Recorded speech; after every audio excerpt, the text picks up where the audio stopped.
বিশ্বকাপের round of 32-তে ব্রাজিলের প্রতিপক্ষ জেনে গেছেন আপনি। ব্রাজিলের প্রতিপক্ষ জাপান। জুনের 29 তারিখ বাংলাদেশ সময় রাত 11টায় রাউন্ড অফ 32 এর এই ম্যাচটা সরাসরি আপনি দেখবেন টি স্পোর্টসে। বাংলাদেশের সমর্থকদের জন্য টাইমিংটা যথেষ্ট ভালো, খুব একটা রাত সম্ভবত জাগতে হবে না এবং সবাই মিলেই সম্ভবত ব্রাজিলের ম্যাচটা উপভোগ করতে পারবেন। কিন্তু প্রশ্ন হচ্ছে, ব্রাজিল এই ম্যাচে কতখানি ফেভারিট? জাপান কিন্তু তারা পেতে পারতো নেদারল্যান্ডসকে, তারা পেয়েছে জাপানকে, যেটা ব্রাজিলকে হয়তো কিছুটা স্বস্তি দেবে। কিন্তু জাপানের পারফরমেন্স ব্রাজিলের দুর্ভাবনার কারণ হতেই পারে। এই জাপান গত বছরের সেপ্টেম্বরের 9 তারিখ থেকে এখন পর্যন্ত অপরাজিত সবগুলো ম্যাচে।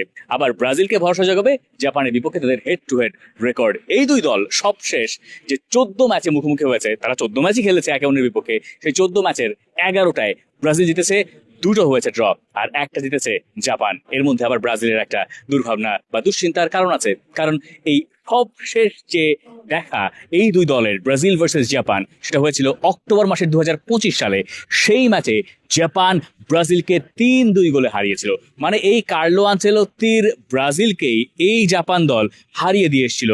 এমনকি এই জাপানের এখনকার যে ফরওয়ার্ড উয়েদা, তিনিও ওই ম্যাচে গোল করেছিলেন। তার মানে জাপানের বিপক্ষে ব্রাজিলের দুশ্চিন্তার যথেষ্ট কারণ আছে।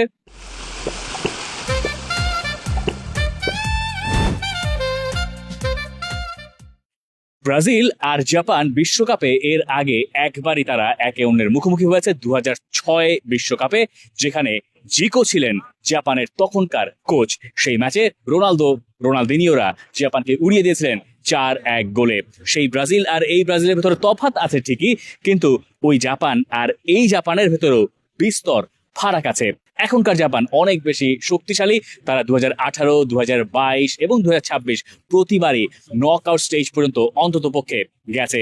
এই জাপান এর মধ্যে ইংল্যান্ডের মতো দলকেও হারিয়েছে, যেটা তাদেরকে এইবারের বিশ্বকাপের ডার্ক হর্স হিসেবে অনেকের মতেই পরিণত করেছে। বিশ্বকাপে আসার আগ পর্যন্ত তাদের যে ফল, সেটা বিশ্বকাপেও তারা টেনে নিয়ে এসছে। এই ডালাসেই তারা নেদারল্যান্ডসের বিপক্ষে 2-2 গোলে ড্র করে শুরু করেছিল তাদের বিশ্বকাপ যাত্রা, যেখানে নেদারল্যান্ডসের বিপক্ষে 2বার তারা পিছিয়ে পড়েও 2বারই ম্যাচে সমতায় ফিরেছিল হাইড্রেশন ব্রেকের ওই মোমেন্টামটা ধরে। দ্বিতীয় ম্যাচে তারা জিতলো এবং সেটা তারা খেলতে মেক্সিকো পর্যন্ত গেল। তার মানে ভ্রমণের একটা ব্যাপার স্যাপার জাপানের দিক দিয়ে হয়েছে। তিউনিসিয়ার সঙ্গে জেতার পরে শেষ ম্যাচে সুইডেনের বিপক্ষে তারা এগিয়ে গিয়েছিল, কিন্তু সুইডেনের বিপক্ষে তাদের দরকার ছিল নিদেন পক্ষে একটা ড্র। সেই ড্র নিয়ে তারা গ্রুপ রানার্স আপ হয়ে বিশ্বকাপের রাউন্ড অফ 32টা নিশ্চিত করেছে। জাপান কোচকে এই ম্যাচের পর, অর্থাৎ সুইডেন ম্যাচের পরে জিজ্ঞাসা করা হয়েছিল ব্রাজিলকে আপনারা হারাতে পারবেন কিনা। তখন জাপান কোচ বলেছেন তাদের ইতিহাসের সেরা পারফরমেন্সটা তাদেরকে দেখাতে হবে ব্রাজিলের বিপক্ষে, যদি তারা ব্রাজিলকে হারাতে চায়। তবে ওই যে গত বছর কার্লো আনচেলত্তির দলকে হারানোর টোটকাটা তো জানাই আছে জাপান কোচের, সেই ছকটাই হয়তো তিনি আরো একবার কাজে লাগাতে চাইবেন ব্রাজিলের বিপক্ষে রাউন্ড অফ 32 এর ম্যাচে। হিউস্টনে যে ম্যাচটা হবে, ব্রাজিল তাদের গ্রুপ স্টেজে ক্রমান্বয়ে আবার উন্নতি করেছে। মরক্কোর বিপক্ষে 1-1 গোলের ড্র, তখন বেশ সমালোচনা হয়েছিল। তারপরে দ্বিতীয় ম্যাচে তারা হাইতিকে হারালো। তৃতীয় ম্যাচে তারা স্কটল্যান্ডের বিপক্ষে বড় ব্যবধানে জিতে গ্রুপ চ্যাম্পিয়ন হয়ে পরের রাউন্ডে উঠছে। এবং ব্রাজিলের এই ধাপে ধাপে উন্নতিটা জাপানের জন্য দুশ্চিন্তার কারণ, স্পেশালি ভিনিসিয়াস জুনিয়রের ফর্মটা।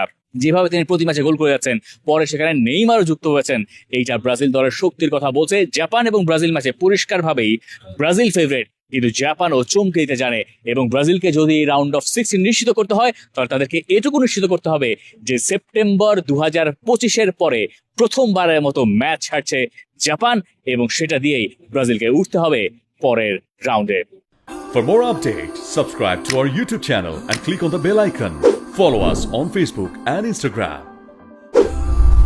Download T-Sports app to enjoy exciting games and highlights.